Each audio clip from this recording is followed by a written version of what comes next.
আসসালামু আলাইকুম। ওয়ালাইকুম আসসালাম ওয়া রাহমাতুল্লাহি ওয়া বারাকাতুহু। ভাই কেমন আছেন আপনি? আল্লাহ পাক রাখছে ভালো। আমার বোনের বাড়ি থেকে আসার সময় এক অটোতে উঠছিলাম।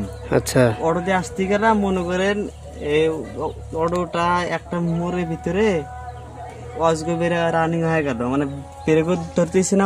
ও এখন অটো 2-3 মাস থেকে চলায় নাকি তা জানি না। আচ্ছা পরে শুনলাম গেলে অটো গেলে 2 থেকে 3 মাস থেকে চালায় বলে বুঝছেন।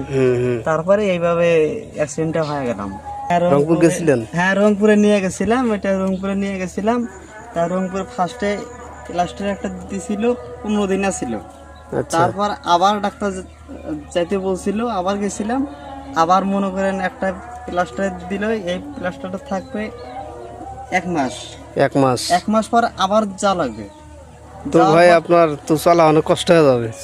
আপনি তো চলা কষ্ট মানে আমার তো আর্থিক অবস্থাও আমার কম, আর চলা মানে ডাক্তার বলছে 5 থেকে 6 মাস কোনো কাজকর্ম কোনো কিছু চলবে না। ও, মানে আমার এরকম অবস্থা।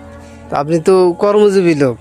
আমি কর্মজীবী লোক, কি আমি কৃষি কাজ করে কৃষি কাজ করেন? হ্যাঁ, কৃষি কাজ করি, দিন মজুরি কাজ করে আমি খাই।